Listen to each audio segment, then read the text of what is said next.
Hello everyone, welcome back to Glop. I'm your host Derek. Well, I ask that you just stick with me while we go down this rabbit hole together. FEMA accounts are starting to be activated. They are starting to not only pop up everywhere, but they're actually implementing job where they're looking for people for employment. They're also being activated to collect the homeless, to help provide them with new jobs. Also, with people that are disabled, to help them find jobs. All this sounds good, and on the surface, it is good. You're getting Americans work, you're getting people employed, and the thing that we need to be concerned about is that this is government jobs, working for the government, which means we're not having as many union jobs, many jobs that are done by the free market. It's more becoming a government control, a government oversight, a government ran country. And I know that a lot of people say, well, that's how it's always been. It really hasn't. And now more than ever, I'm seeing where this is coming to light. Now you might be, well, why does this come on your radar, Derek? Well, the reason why is a YouTube subscriber was very nice to send me some information, and I looked it over, and then I sat there and saw where old jails were being decommissioned, but yet FEMA camps were taking them over. Well, we have a jail here where I live, and I was curious, so my wife and I went by it, went to look at it. And it's been a jail, there's been a prison, excuse me, not just a jail, but a prison that's been functioning ever since I was a little boy. And then in about 2014, it was decommissioned. They moved all the prisoners away. They shut it down, and then all of a sudden we saw where they said, "Oh, we're going to remodel the old jail." So we were like, "Okay." So we didn't think anything of it, and then I saw this coming across my lap about prisons being converted into FEMA camps, and we went by there, and yes, the jail. And I plan on going by there and getting video, and when I do, when I feel a little bit better and I can get out more, I'm going to get video of it so you can see where where it has had military trucks there. It had a place for a helicopter to land, which it never had before. It has these big bays now that are which we were like, what's this for? We were thinking because a lot of movies and stuff was being filmed in our area that this was going to be a movie set, or that's what it's being. But no, it looks as if it's now being conditioned to become a FEMA camp right at our back door. And we were very surprised by this. So I've asked my wife whenever I get releases, said that I can go and do the stuff I do. I want to go and take video of this place, and I will, and I'll have that for you. But let's take a look at the things that we can see right now that FEMA is doing. Now, one thing that they have is this new app that you can put on your phone, and what it's supposed to do is to guide you, direct you during a hurricane season. My father-in-law has a beach house, and he's always paying attention to the hurricane season. Brought to my attention that there's this app that he could have on his phone. Well, what a lot of people don't realize is that if you use a government app, that you automatically sign over all your rights to your phone to the government. What that means is that if you're using a government software or going to a government site, you have legally signed over your rights to allow the government to access, to look at, and to siphon through your data on your cell phones, even on your computers. Even with me doing this video, looking at this, and I'm not going to stay here long, they have a right now while this is up to use a backdoor into my computer without getting a warrant, because we're going to a government site and they're allowing us to use that access. So that means we're allowing them to access our information. And this is not fear that I'm trying to spread. It's to make you aware of what's coming. Let's move on. Now, this was brought to my attention called Citizen Corp. What this is about jobs and bringing, what they say, jobs to everyone. You come to the site, I'll have a link to all these things, but even for people that are disability. It has a video gallery that you can look at the different things and see how it works and what their mission statement is and all this other stuff. So I will have a link to this site that you can come and check for yourself.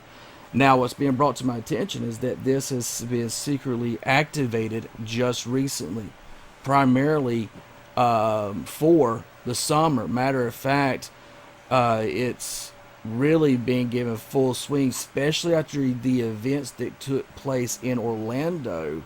And what does this mean? It means it takes civilians and puts them into a government facility to give them government employment so that they are working again for the government and not for themselves or for a private sector.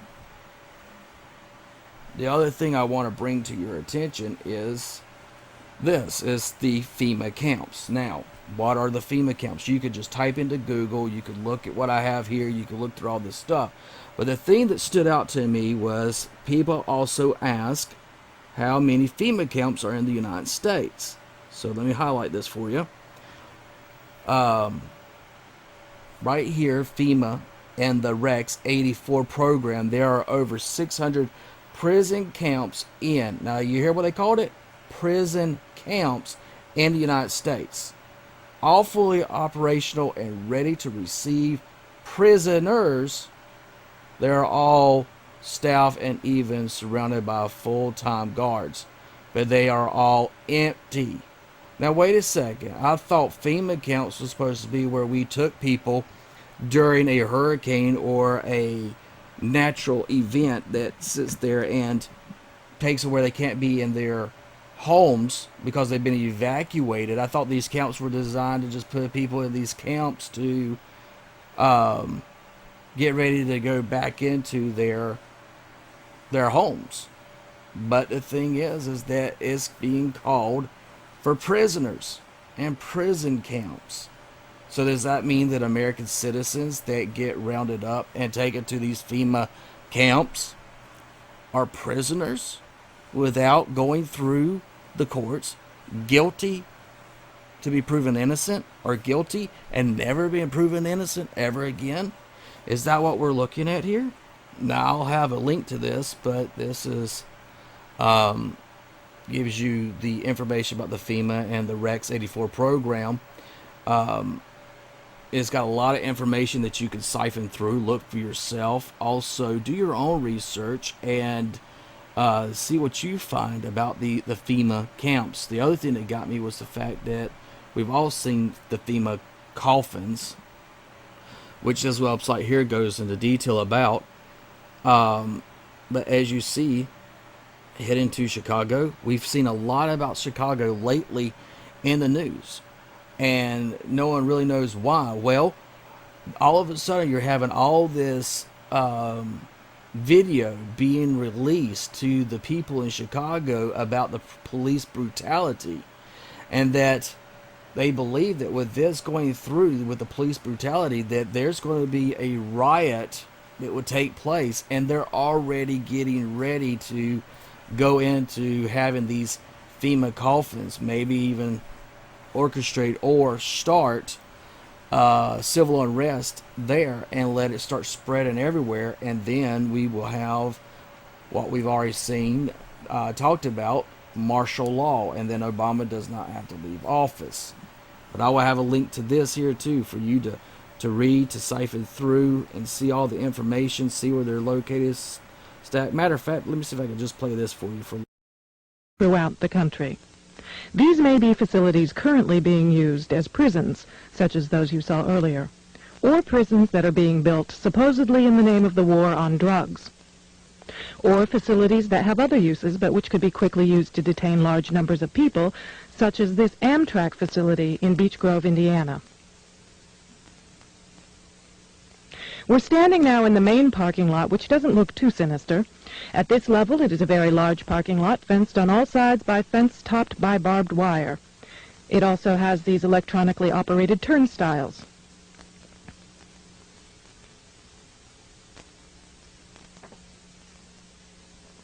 There is also a surveillance camera, just like we saw at the FEMA facility, pointing out to the parking lot. and a helicopter windsock.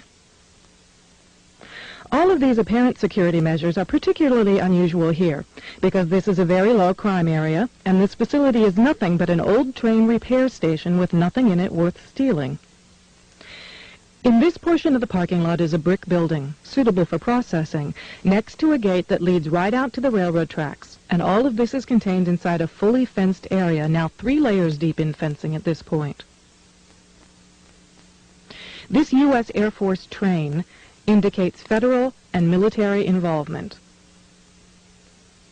Facing the opposite direction, you can see that this area, too, is a very large fenced area with railroad track running the length of the fence and plenty of warehouses.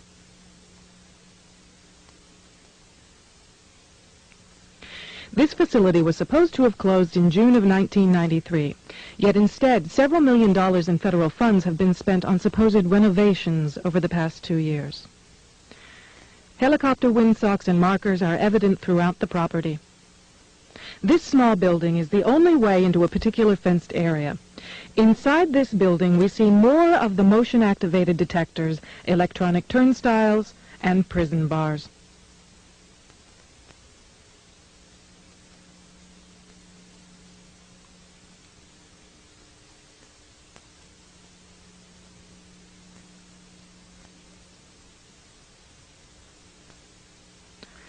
All of the renovations to this property have involved putting in new fencing, electronic turnstiles, concrete flooring in unused warehouse buildings, and putting in large gas furnaces on buildings that were never heated any time in the past 20 years.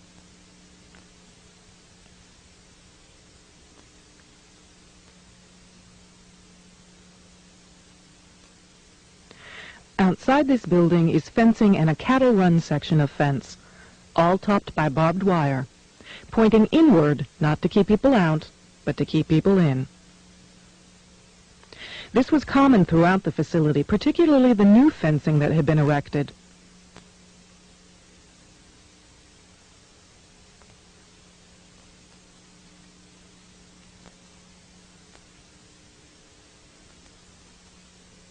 Inside the fenced area on the other side of the building, you'll see signs that say Red Zone, right up next to the railroad tracks that run the length of the fenced area.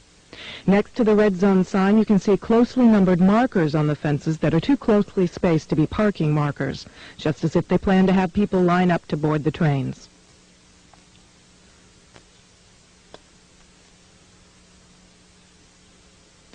Here's a helicopter marker on the power lines outside the facility, indicating expected helicopter traffic, and again, another tall radio antenna. Looking around, you can get an idea of how huge this place is and how many people it could contain in its fenced-in area. In yet another fenced area, we see a large warehouse building at the end, with the electronic turnstiles in front of it. The building is one that has a new concrete floor, blocked. Outside, there are new gas pipes.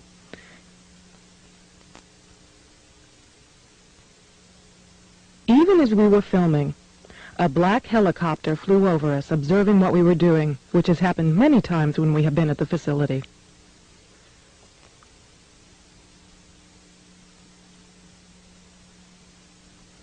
The gas lines and gas pipes at the facility run the length of the buildings.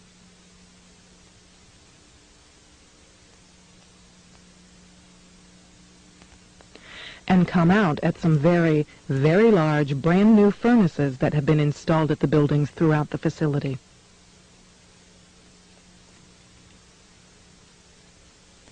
We found this crane, which has seen better days, but is plainly marked U.S. Army in the middle of the stockyard.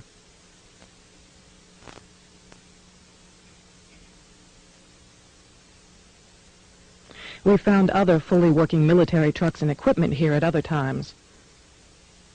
Inside the facility, we found large fenced-in areas next to the railroad tracks marked Green Zone and Blue Zone, suitable for holding a lot of people.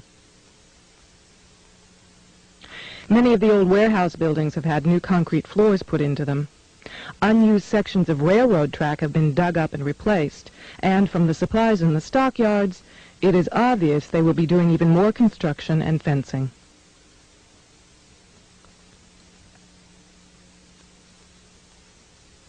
Senator Lugar of Indiana recently obtained more federal funding to renovate this facility, which is supposedly only for the repair of broken trains and where most of the buildings on the property haven't been used for years. It certainly appears they are expecting more than just broken trains. This tower, overlooking the entire facility at one end of the facility along the railroad tracks, also has a radio antenna on it with a ladder up inside of it.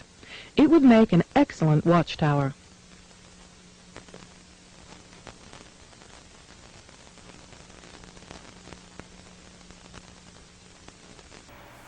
So if that's not enough for you, listen what the news media talked about a while back, and maybe it will be an eye-opener for you that this president will, and he doesn't view the Constitution the way true Americans do. Please pay attention. So you still believe this can't happen here? The FEMA camps haven't already been activated? Well, when he talked about a year from now, 5 years from now, almost 10 years from now, this is what happens, and this is what he does, not blaming the criminal, the ones that actually did the crime, but American citizens that own guns. The FEMA camps are here, and this president is on the move. Is beyond description. He just met with the families of the 49 people murdered in a nightclub Sunday morning. Mr. Obama and Vice President Biden flew to Orlando, Florida today on separate aircraft to offer their condolences to a city shaken by the Sunday massacre. They placed white roses, 49 for each of the dead, at the city's spontaneous memorial. More than 50 other people were wounded. 28 of them are still in the hospital, 6 in critical condition. The president met with the families privately. No cameras were present. But shortly after the meeting, the president did speak with reporters. Here are the president's comments. 4 days ago, this community was shaken by an evil and hateful act. Today, we are reminded of what is good, that there is compassion and empathy and decency, and most of all, there is love. That's the Orlando that we've seen in recent days, and that is the America that we have seen. This afternoon, the Vice President and I had the opportunity to meet with many of the families here. As you might imagine, their grief is beyond description. Through their pain and through their tears, they told us about the joy that their loved ones had brought to their lives. They talked about their sons or their daughters. So many young people in their 20s and 30s. So many students who were focused on the future. One young woman was just 18 years old. Another said her father was a happy girl with so many dreams.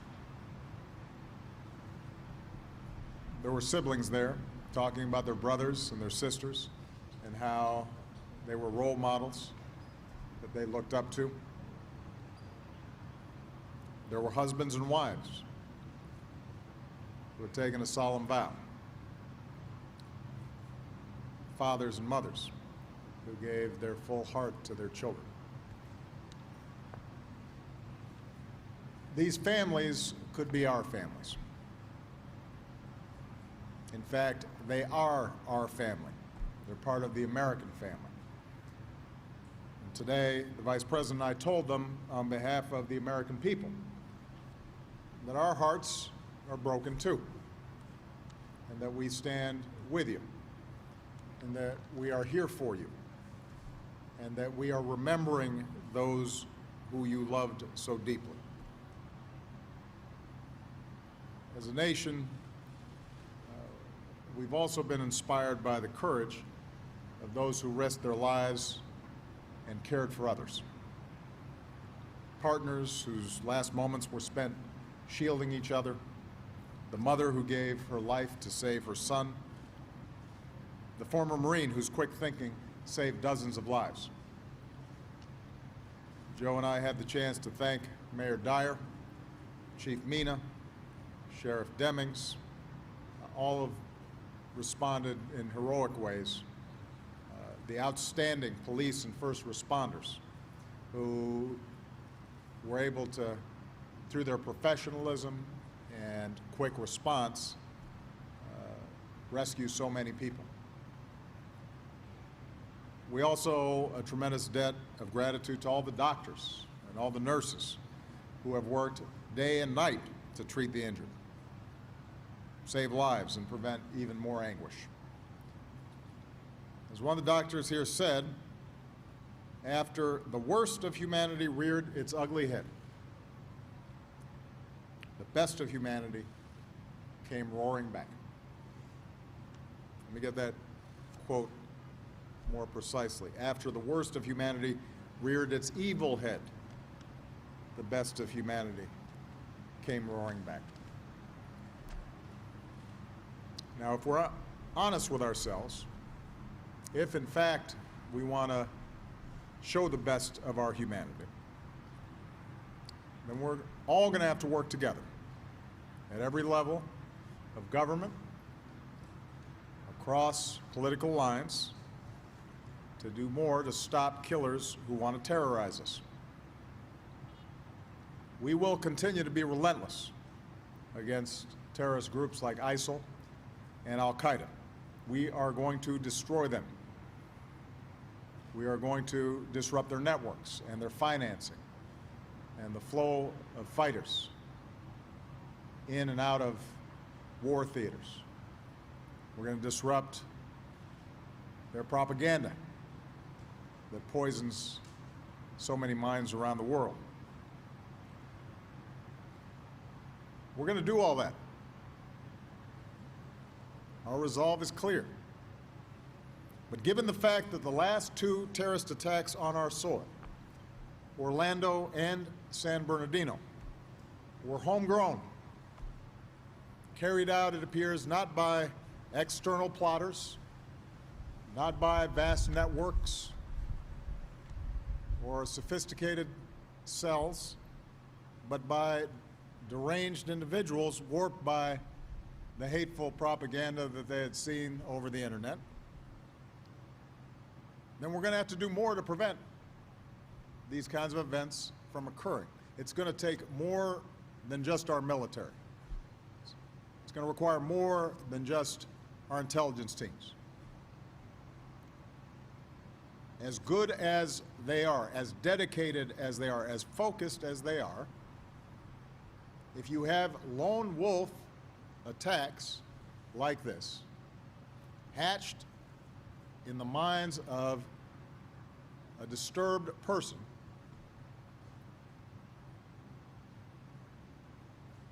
then we're going to have to take different kinds of steps in order to prevent something like this from happening. Now, those who were killed and injured here were gunned down by a single killer with a powerful assault weapon. The motives of this killer may have been different than the mass shooters in Aurora or Newtown, but the instruments of death were so similar. And now another 49 innocent people are dead. Another 53 are injured. Some are still fighting for their lives. Some will have wounds that will last a lifetime. We can't anticipate or catch every single deranged person that may wish to do harm to his neighbors or his friends or his coworkers or strangers. But we can do something about the amount of damage that they do. Unfortunately, our politics have conspired to make it as easy as possible for a terrorist or just a disturbed individual like those in Aurora and Newtown to buy extraordinarily powerful weapons, and they can do so legally.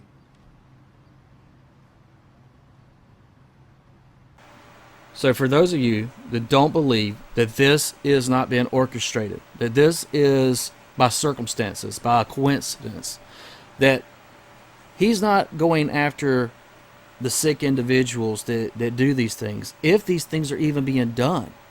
The fact is there's so much coming across. He attacks the internet. Because why does he attack the internet? Because they can't control the truth that's getting out there.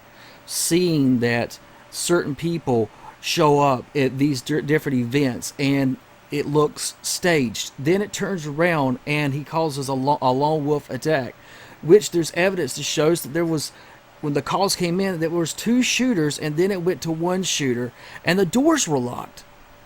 People, we've been lied to, and this administration is not going to give up power. America is no longer free. He doesn't go after the individuals, he goes after the weapons. Says it's easy access for them to get weapons. Well, here's the thing. This gentleman was even on Homeland Security clearance. Clearance. Not on their watch list. No. He was on their clearance, and it was okay for this individual. This is what's getting out of hand. These lies are piling up, and the American people are so blind to the truth that they wouldn't know it if it bit them right in the butt. We need to wake up. I know this video is long, but please share it with everyone. Let them see the stages of what our government has been doing since 1993 and probably before that, all the way up to now. And you will see the pattern that is before you, and you will be shocked and amazed. I will have a link for if you want to watch the rest of this video where you can see the whole duration of it. I'll have a link. Please share this video. Please tell people about Jesus Christ. They are coming. The world is not what we thought it was. We need to wake up. Time is short. And if you don't know Jesus Christ, and if you know someone that doesn't know Jesus Christ, share the message. Don't hide it. Let them see the truths that the Bible unveils before us of these times right now. It might not be the time that Jesus Christ returns, but it is a time that we're seeing the beginning stages of something that does not reflect what this country stood for. Please pay attention to your surroundings. You never know what lies around the corner.